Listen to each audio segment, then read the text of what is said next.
Tapi selama 20 tahunan ini dok, ketika menghadapi pasien yang awalnya datang konsultasi dengan masih kondisi melihat lalu menjadi blind, apa yang dokter pikirkan dan teman-teman dokter? Kelainan bawaan yang timbul akibat gangguan kromosom, jadi sehingga kerusakan retina kita kepada pasien tersebut bahwa ini perjalanan penyakit yang mendasar di dalam penglihatan, dan itu buat orang dokter sebenarnya tidak menyenangkan ya, karena kan seperti botol.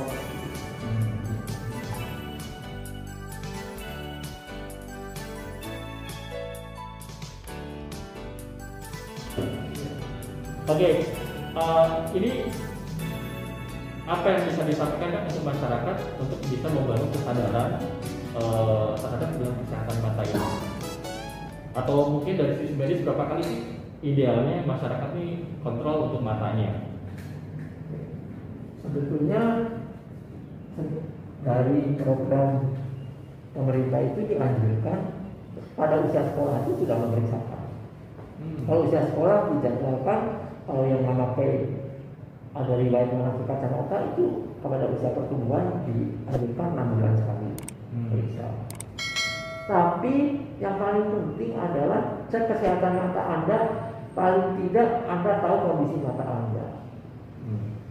Biasanya orang suka abai, mata saya nggak apa-apa, tahunya sebelahnya kena apa-apa, masih ada satu lagi setelah mata yang kedua kena baru mati. Nah itu yang perlu kesadaran, dan kita tidak bisa sendiri. Jadi berbagai pihak harus ikut sama-sama. Apalagi seperti glaukoma itu kan ada yayasan glaukoma ya. Yayasan glaukoma itu mengedukasi penderita glaukoma juga gitu. Minimal tadi 6 bulan sekali atau punya kesadaran terkait dengan kesehatan mata sendiri. Iya. Oke. Baik. Nah, terakhir Dok, sebelum kita nanti ngobrol dengan Pak Slamet, pengalamannya beliau 2 tahun, baru 2 tahun ini ya, bukan baru 2 tahun ya, sudah 2 tahun. Sudah 2 tahun. Karena 2 tahun itu bukan waktu yang singkat ya. Iya, karena beliau di usia 40 berapa Pak Slamet? Di 42. 42, artinya 40 tahun beliau melihat dan 2 tahun ini tidak melihat. Nanti kita tanya pengalamannya atau rasanya seperti apa gitu ya. Tapi terakhir Dok, tadi yang Vision 2020 itu apa nih?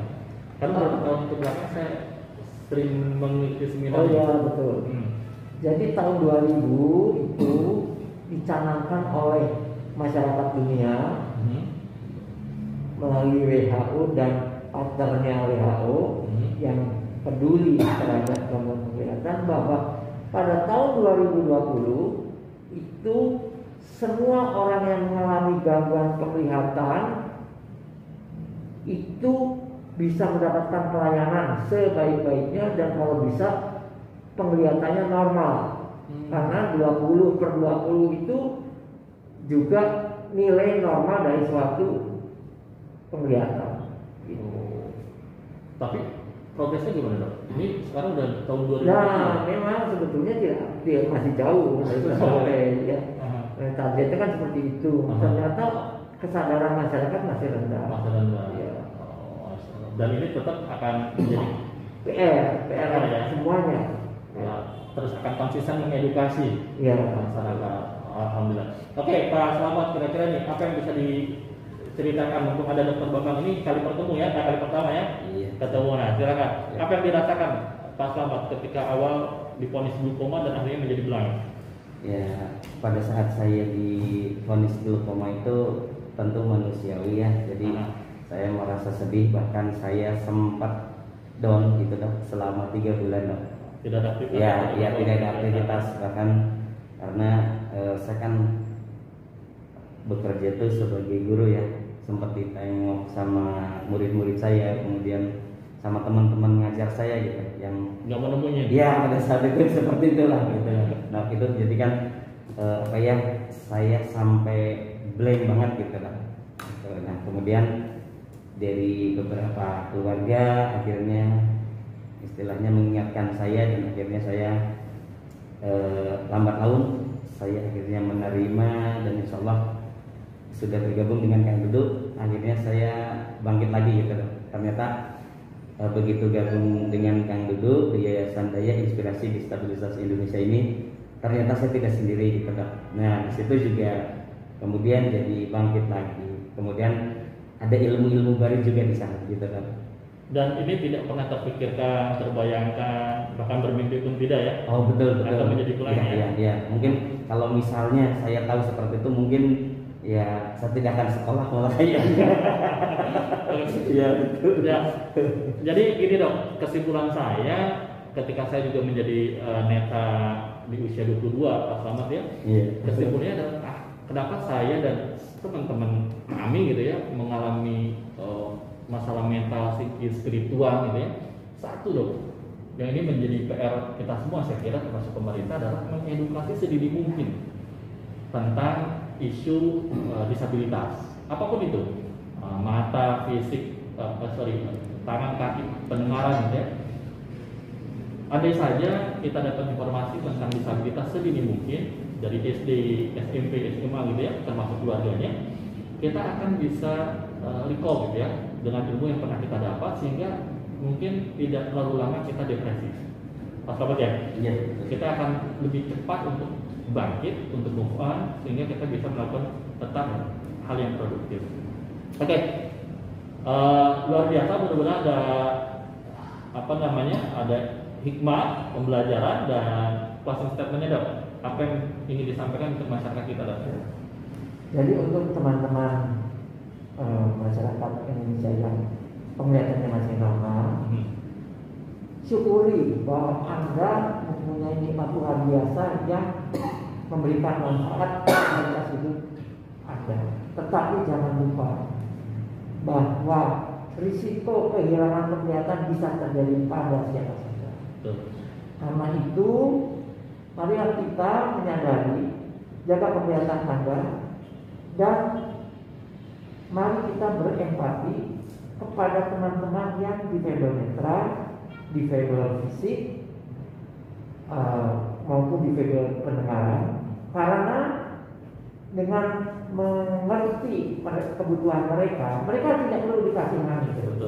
Mereka tidak ingin dikasih, tapi mereka yang perlu itu adalah mendapat perlakuan yang seperti yang diinginkan itu.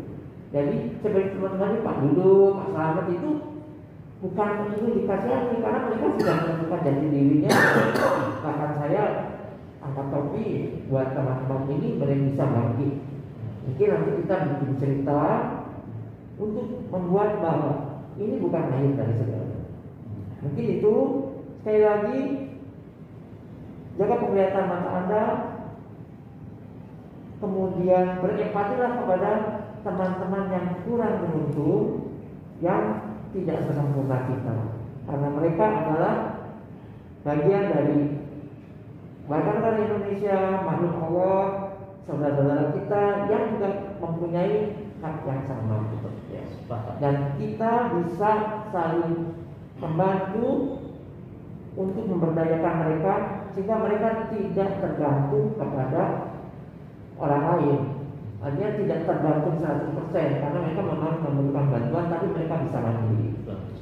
Contohnya misalnya Pak Dudu ini punya catering untuk difabel, jadi kita berdayakan, kita bisa membantu, misalnya membeli produknya seperti apa. Saya kira itu nanti ada sesi khusus ya untuk teman-teman yang difabel yang mempunyai aktivitas yang luar biasa. Nanti kita akan share ke teman-teman.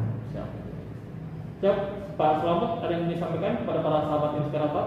Ya. Oke, kepada para sahabat inspirator,